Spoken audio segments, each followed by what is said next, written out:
Bonjour à tous et à toutes. Aujourd'hui, un petit exercice vite fait sur le gaz, sur la réduction d'une matrice de rang 2.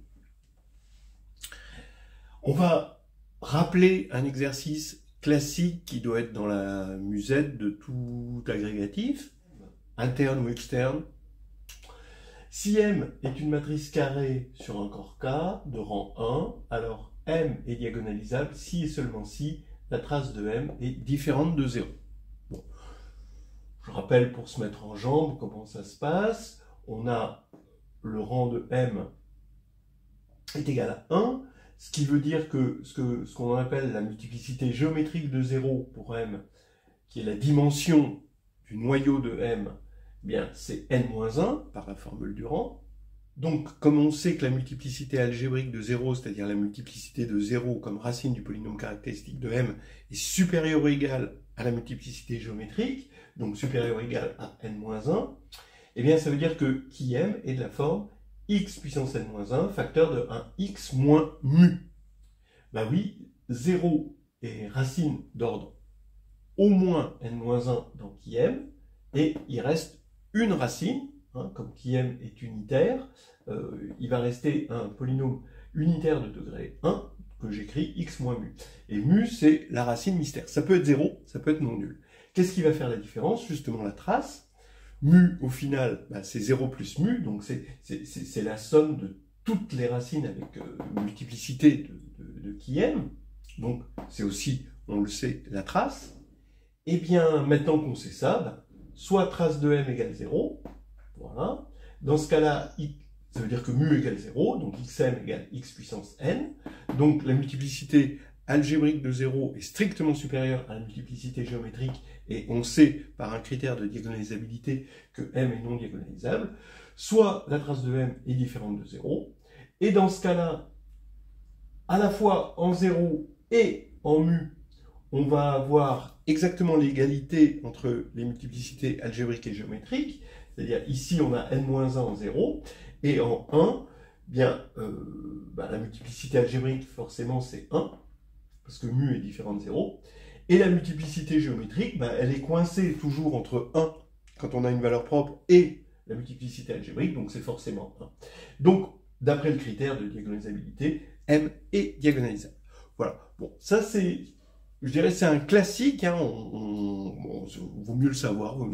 Alors voici un exercice, une fois qu'on a compris celui-ci, on peut s'attaquer, et si on est un peu chaud, qu'on ne va pas se faire de claquage, on peut attaquer celui-ci. Si M est de rang 2 maintenant, alors vous pouvez, c'est intéressant, c'est intéressant de le faire déjà sur R. Sur R, ça fait un exercice assez complet, mais en même temps, ça ne coûte pas plus cher, si on peut le faire, de le faire pour K de caractéristiques, encore quelconque, de caractéristiques différentes de 2. Et on demande de discuter la réduction de M en fonction de la trace de M et de la trace de M au carré. Entre parenthèses, c'était dans une épreuve, je ne sais plus laquelle, aux alentours de 2011-2012, de l'agrégation interne, épreuve 1, à vérifier. Alors, on y va comme tout à l'heure. On a le rang de M qui est égal à 2, donc la multiplicité géométrique que j'ai définie là, de 0 est égal à n-2, qui M maintenant va être un polynôme unitaire, le polynôme caractéristique, où on peut factoriser x puissance n-2, et il va nous rester un polynôme unitaire de degré 2, et ici j'ai an-1, finalement c'est le terme en x puissance n-1 de qui M, et là an-2, qui est le terme en x puissance n-2 de qui M. Ok. Alors, on sait que an-1, c'est les relations coefficients racines, c'est moins somme sur toutes les valeurs propres, donc moins trace de M. Et an-2, c'est là qu'on va utiliser le fait qu'on est en caractéristique différente de 2. Bon, si vous êtes sur R, vous ne changez rien. Ici, c'est la somme des lambda i, lambda j, avec i strictement inférieur à j. Alors là, je me mets à appeler lambda i toutes les racines de qui M avec multiplicité. quitte à aller dans C, hein, parce que maintenant, on n'est pas comme ici où on était sûr que mu restait dans le corps. Là, mu peut partir dans une extension quadratique, ou si vous êtes sur R, sur C. Bien, alors, combien vaut AN-2? Bah, ça, c'est relation coefficient racine plus identité de Newton, mais là, c'est une identité de Newton très très facile à voir. Somme des lambda i au carré moins somme des lambda i carré sur 2, hein, puisque c'est le double produit, c'est la différence entre le carré de la somme et la somme des carrés.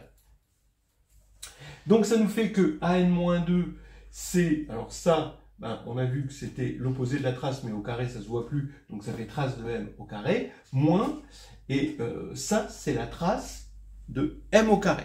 C'est-à-dire, hein, effectivement, m est trigonalisable, donc semblable à une matrice triangulaire, et M2 va être semblable à une matrice triangulaire, et on sait qu'il y aura les lambda i carrés sur la diagonale, parce qu'on aura multiplié celle-ci par elle-même. Donc maintenant, on veut résoudre cette équation. Quelles sont les obstructions? Ben déjà, il faut qu'il n'y ait pas de racine double, hein, ou alors s'il y a une racine double, ben, il faut regarder de plus près. Et une deuxième obstruction, c'est que ceci ne doit pas avoir 0 comme racine. Donc, qu'est-ce qu'on fait? D'abord, pour la racine double, on regarde le discriminant de ce trinôme. C'est an-1 carré moins 4an-2. Bon, on trouve facilement, donc avec ce qu'on a de an-1 et an-2, que ça fait 2 traces de m carré moins traces de m, le tout carré. Alors donc ça c'est la première condition. La deuxième condition, c'est est-ce que 0 est racine, c'est-à-dire est-ce qu'on va rajouter de la multiplicité algébrique à la multiplicité géométrique qu'il y avait au départ. Donc là, bah, c'est 0 est racine de ça si et seulement si an-2 égale 0. Donc si et seulement si trace de m au carré moins trace de m carré est égal à 0. Ce qui fait qu'on va avoir un tableau à double entrée, puisqu'on a deux conditions.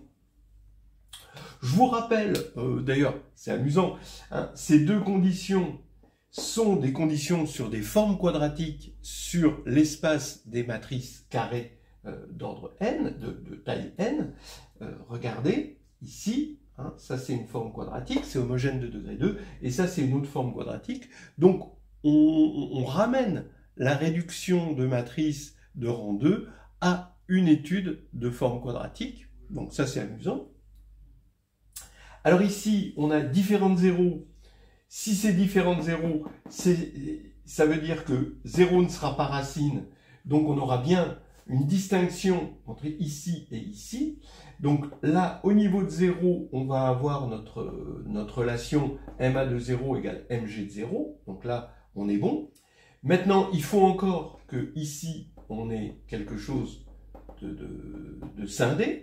Donc, si le discriminant, alors si on est sur R, on va dire discriminant strictement positif, donc lui doit être strictement positif. Si vous êtes sur K, vous dites carré non nul, d'accord? C'est-à-dire, sur R, se poser la question est-ce que le discriminant est strictement positif? Bon, c'est une façon simplifiée de se demander si le discriminant est un carré. En général, ce qu'on veut, c'est pas qu'il soit positif, le discriminant. C'est que ce soit un carré, pour pouvoir prendre la racine carrée. Mais non nul, évidemment.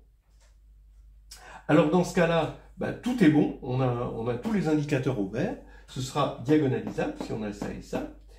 Si on a ça et ça, bah, ce sera trigonalisable parce que lui sera scindé sur K, sur R si vous préférez, donc ce sera trigonalisable, mais non diagonalisable. Pourquoi non diagonalisable? Ben parce que la multiplicité algébrique de 0 sera strictement plus grande que la multiplicité géométrique de 0 ici, puisqu'il y aura une racine 0 excédentaire ici.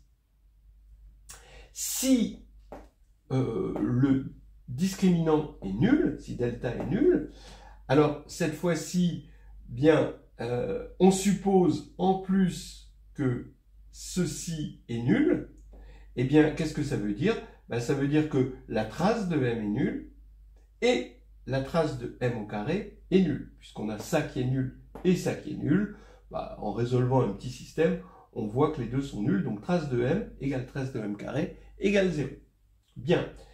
Mais là, ici, dans ce cas-là, bah, vous voyez bien que le polynôme caractéristique, c'est x puissance n moins 2, x2. Donc x puissance n, c'est-à-dire qu'on est dans le cas nilpotent.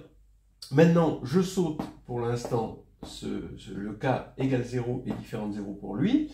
Si ici c'est un non carré, si le discriminant est un non carré, c'est-à-dire sur R, vous le voyez parce qu'il est strictement négatif, eh bien forcément à cause de cette partie-là, ce sera non trigonalisable.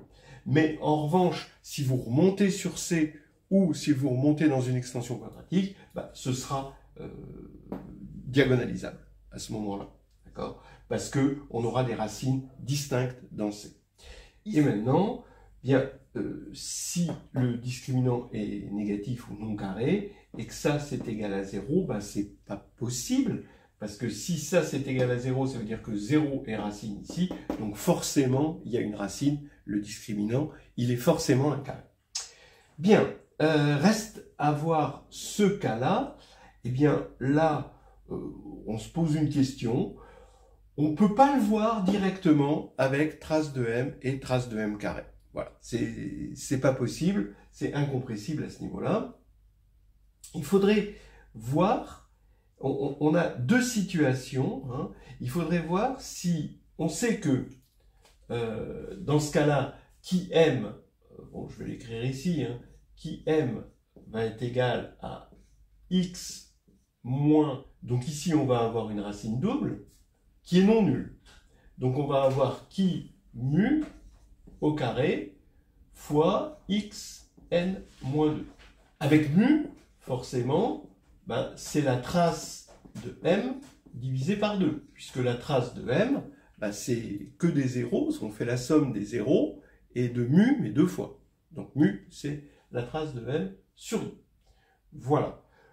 Donc, on sait que qui m annule m par Cayley-Hamilton, et on sait que le polynôme minimal, bah, il va être un peu coincé entre qui m et ce polynôme, m moins trace m sur 2, oups, j'ai oublié de mettre identité, je ne sais pas si j'aurai la place, voilà, trace m sur 2, identité, fois m puissance n moins 2. Donc, si c'est égal à 0, alors on va pouvoir assurer que avec le critère des multiplicités, on va avoir la bonne multiplicité ici et la bonne multiplicité ici. Donc, ça va être diagonalisable.